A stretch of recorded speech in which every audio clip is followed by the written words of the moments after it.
You have done it before. You found something good, something real, and then, slowly, quietly, you began to ruin it. Maybe it was a relationship. Maybe it was a friendship that felt rare and irreplaceable. Maybe it was a job you had worked toward for years, or a version of yourself you had finally started to become. And then something in you turned against it. You pulled away.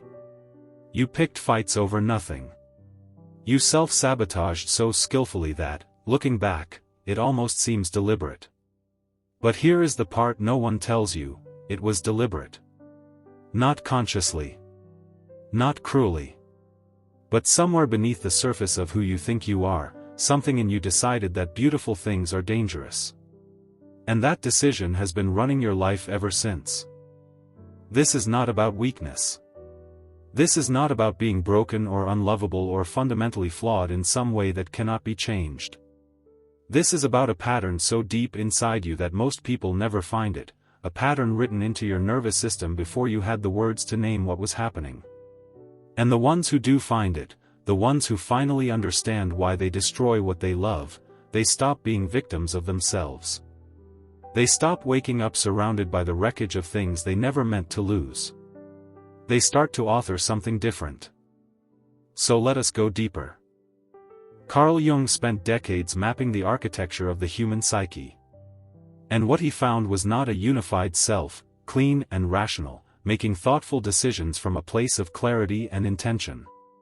What he found was a collection of inner forces, some conscious, most not, that are constantly pulling you in directions you do not always understand and cannot always explain.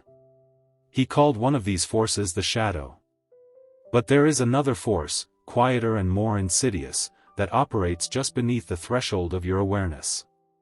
Jung called it the complex.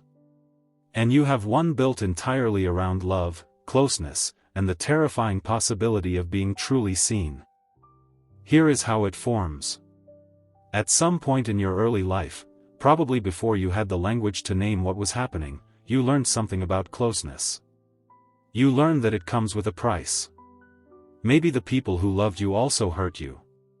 Maybe their presence was unpredictable, warm one moment, withdrawn the next.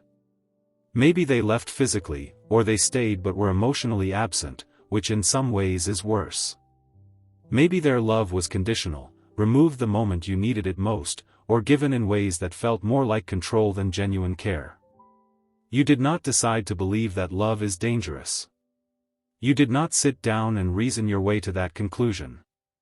Your nervous system concluded it for you, the way a child learns that fire burns, instantly, viscerally, and permanently. And then it built a wall.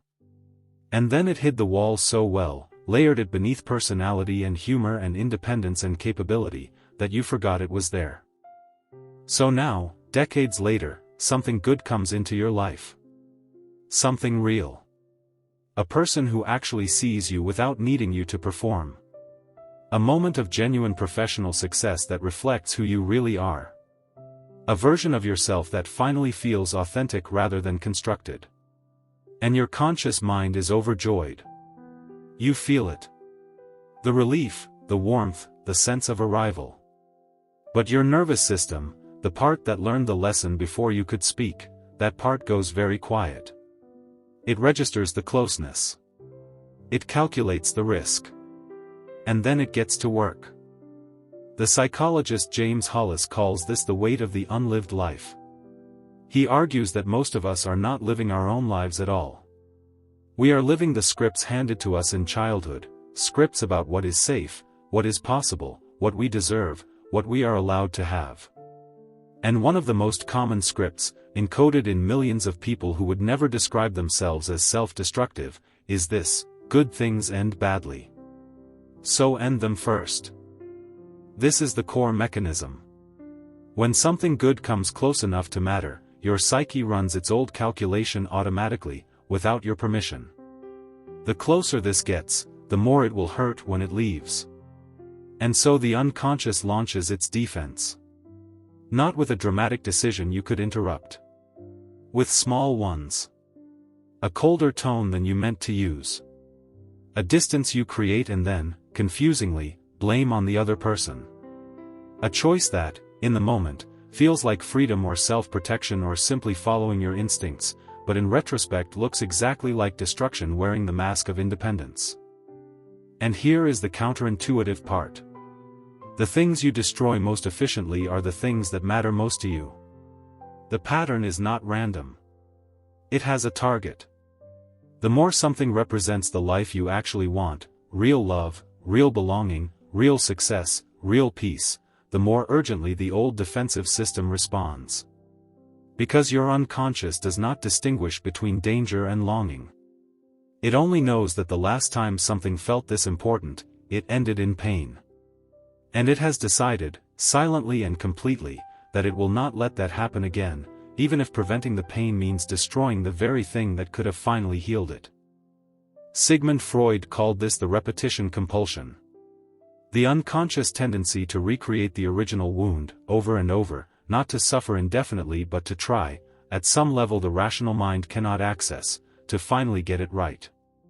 To finally control the outcome. You choose partners who eventually confirm what you fear about love. You create distance in friendships until they drift beyond reach. You underperform at the precise moment that matters most, when success would mean becoming someone your old self does not recognize. And each repetition feels like evidence. See, I knew it would end this way. But the evidence is manufactured. You are both the architect of the collapse and the proof that collapse was inevitable. The trap closes from the inside. So what do you do with this?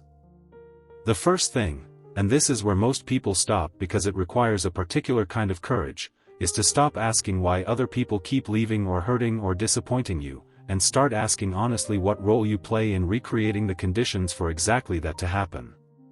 This is not self-blame. This is the opposite of self-blame.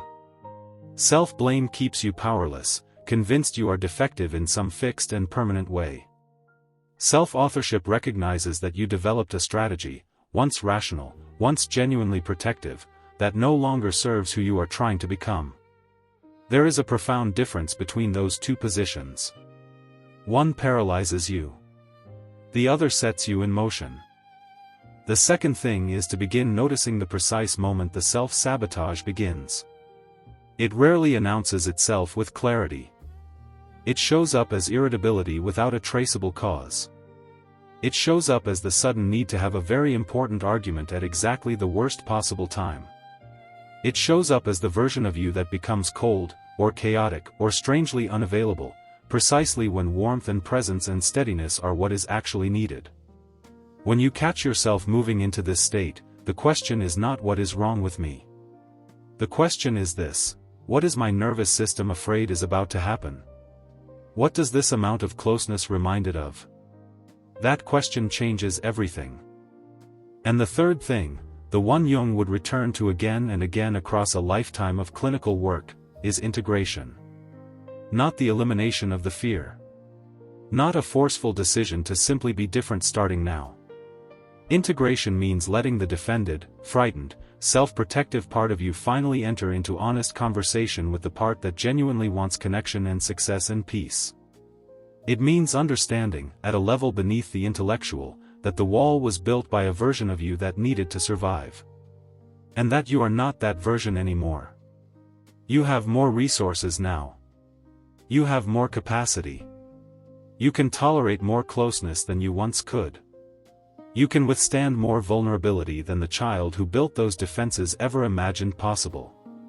The old protection is no longer protecting you. It is simply costing you the life you keep saying you want. You have done it before. You found something good, something real, and something and you decided, quietly and completely, that it was too dangerous to keep.